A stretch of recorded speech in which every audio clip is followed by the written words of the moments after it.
Halo guys, salam e-commerce dengan Dr. Hendra. Kita melanjutkan dari yang kemarin ya. Kemarin kita membicarakan mengenai elemen kunci utama dari model bisnis e-commerce perdagangan daring. Hari ini kita spesial membahas tentang competitive advantage, yaitu keunggulan untuk bersaing, ya, strategi pasar, perkembangan perusahaan, dan juga tim manajemen. Baik, apa sih kalau bicarakan mengenai keunggulan kompetitif ya? Apa sih keunggulan Anda yang khusus dibandingkan orang lain yang tidak dimiliki oleh perusahaan lain di market space? Apakah produk dan jasa layanan Anda sudah lebih unggul atau mungkin lebih murah ya untuk diproduksi daripada pesaing Anda, rival Anda? Jadi konsep-konsep yang penting di sini adalah dalam bisa bersaing secara kompetitif adalah asimetris.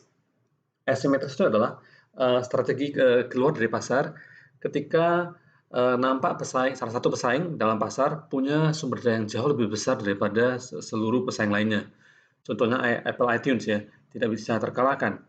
First mover advantage, siapa yang keunggulan penggerak pertama? Siapa yang pertama kali masuk ke pasar, dia punya keunggulan yang sangat kuat ya, sehingga memunculkan barrier to entry yang besar. Ya, misalnya Amazon ya, sebagai yang pertama di Amerika Serikat ya. Lalu konsep-konsep penting yang perlu dipelajari untuk bisa bersaing, keunggulan bersaing adalah complementary resources ya, yaitu sumber daya tambahan. Ini adalah sumber daya dan aset yang tidak terlibat langsung dalam produksi barang dan jasa yang diperlukan supaya dalam sebuah perusahaan itu bisa berhasil. Contohnya pemasarannya, manajemennya, aset keuangannya, dan reputasinya. Lalu konsep lainnya yang penting juga yang tidak kalah penting adalah unfair competitive advantage. Yes. Keunggulan kompetisi yang tidak adil ya, tidak imbang. Itu terjadi ketika salah satu perusahaan mengembangkan sebuah keunggulan berdasarkan salah satu faktor yang tidak bisa dimiliki oleh perusahaan lain. Contohnya adalah branding. Merek ya, merek sendiri. Kalau brand sendiri sudah kuat, maka tidak bisa bersaing dengan brand tersebut ya. Lalu daya ungkit leverage, daya ungkit. Ketika sebuah perusahaan mempunyai keunggulan kompetisi untuk mencapai ya lebih banyak keunggulan-keunggulan di pasar sekelilingnya, itu daya ungkit mereka sangat kuat ya. Itu adalah daya saing yang sangat teramat hebat. Lalu pasar persaingan sempurna, perfect market ya. Ini adalah pasar yang memang bisa dikatakan tidak ada keunggulan bersaing lagi atau asimetris. Kenapa? Karena semua perusahaan punya akses yang sama terhadap faktor produksi atau bahan baku. Nah, ini beberapa strategi ya untuk berhadapan atau ya, solusi lah istilahnya supaya berhadapan dengan kekuatan-kekuatan yang penuh daya saing nih ya. Gimana sih bisa bersaing? Ini diambil dari Michael Porter sepertinya ya. Ada strategi generik ya, namanya juga generik ya, untuk menghadapi kekuatan bersaing ya, yang biasa diaktifkan dengan memakai dukungan sistem informasi atau IT ya, Information Technology, yaitu low cost leadership, product differentiation, focus on market niche ya, ceruk pasar, dan strengthen customer and supplier intimacy, memperkuat hubungan antar dengan perusahaan dengan konsumen, perusahaan dengan pemasok barang dan sebagainya. Jadi kalau bicarakan mengenai low cost leadership itu menghasilkan produk dan jasa pada harga yang jauh di bawah kompetitor. HPP-nya, harga pokok produksinya jauh lebih rendah. Contohnya itu adalah Walmart ya. Karena sistem respons konsumen yang sangat efisien, dia membangun seluruh sistemnya. Sama dengan Kupang juga ya yang terbaru ini. Mereka membangun semua sistemnya sehingga di barang dan jasa itu menjadi murah, low cost leadership. Product differentiation. Ini kalau bicarakan mengenai diferensiasi produk dan jasa, pernahkah Anda sadar kenapa sih apa beda Samsung dan juga Apple?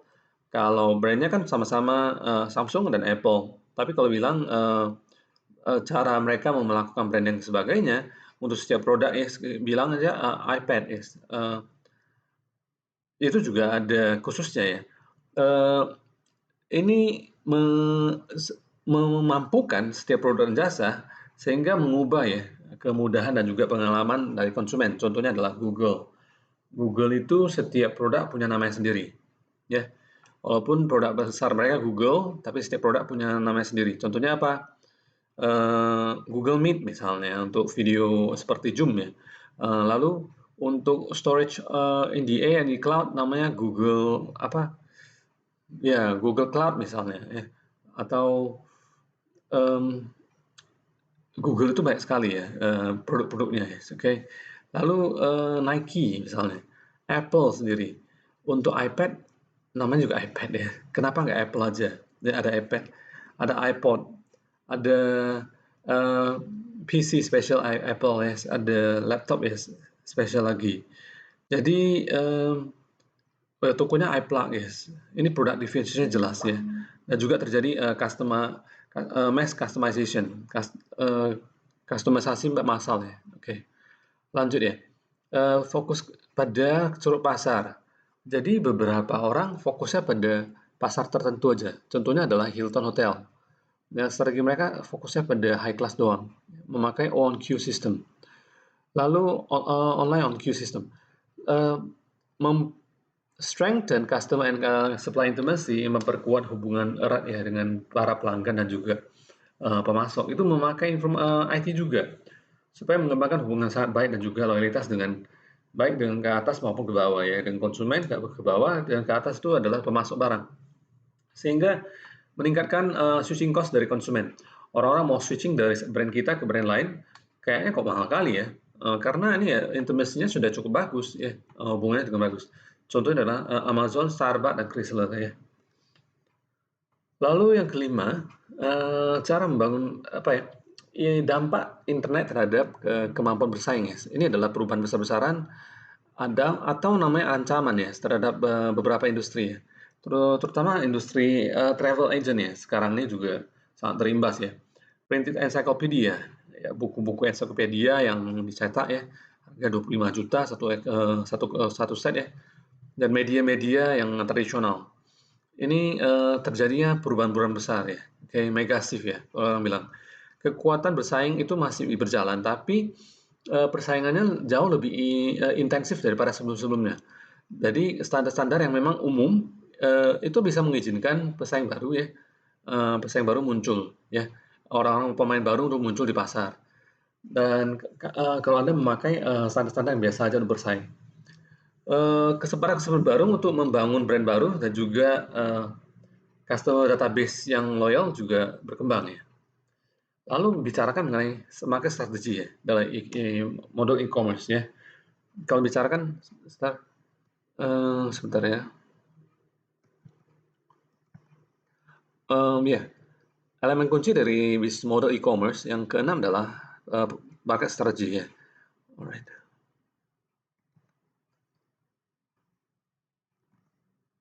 Oke.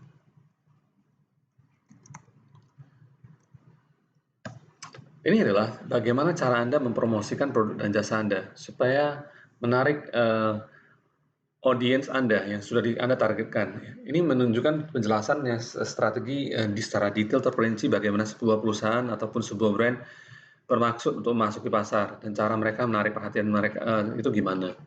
Konsepnya bisnisnya yang terbaik itu tidak akan gagal jika tidak secara teratur ya dipasarkan ya kepada konsumen yang potensial. Contohnya adalah Twitter, YouTube, dan Pinterest. Mereka punya strategi pemasaran jaringan sosial ya manusia yang mendorong pemakainya untuk mempost konten mereka gratis, membangun halaman profil ya yang pribadi dan juga menghubungi teman-teman mereka membangun komunitas ya. Ini contohnya market strateginya Twitter, YouTube, dan juga Pinterest. Lalu perkembangan perusahaan. Apa jenis struktur perusahaan Anda dalam perusahaan yang perlu dijalankan ya dalam menjalankan perencanaan bisnis. Ini menjelaskan bagaimana perusahaan Anda mengatur cara kerjanya ya. Fungsi-fungsinya departemen-departemennya apa aja.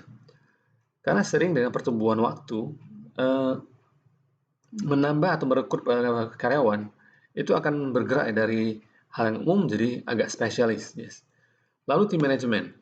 Ini adalah karyawan dari perusahaan yang bertanggung jawab untuk membuat model bisnis tersebut berjalan. Kira-kira background apa yang diperlukan ya? Background pemimpin apa yang diperlukan? Biasanya tim manajemen yang kuat itu bisa membuat mau bisnis apapun berjalan. Bisa memberikan kredibilitas ya, kepercayaan ya untuk para investor, para pemegang saham. Juga mempunyai pengetahuan luas terhadap pasar secara spesifik dan mempunyai pengalaman dalam mengimplementasi rencana bisnis. Oke. Nah, 8 elemen kunci ini ya dan juga pertanyaan kuncinya dari value proposition ini adalah mengapa konsumen harus membeli dari Anda? Itu adalah value proposition Anda. Lalu bagaimana Anda menghasilkan uang? Itu adalah revenue model Anda. Lalu market space apa yang Anda maksudkan untuk melayaninya? Dan seberapa besar ukurannya? Itu adalah market opportunity. Apalagi yang diperlukan untuk memasuki market space Anda itu adalah competitive environment. Lalu untuk keunggulan khusus apa yang Anda miliki ya untuk memasuki market space? Itulah competitive advantage. Lalu bagaimana Anda merencanakan untuk mempromosikan produk jasa Anda demi menarik perhatian mereka, target audience, market strategy. Lalu bicarakan mengenai apa jenis struktur organisasi yang dijalankan oleh perusahaan untuk menjalankan rencana bisnis ini. Inilah organizational development. Lalu apa jenis pengalaman dan juga latar belakang apa yang penting yang dimiliki oleh perusahaan. Itu namanya management team. Baik, sampai di sini dulu. Sampai jumpa. Salam e-commerce.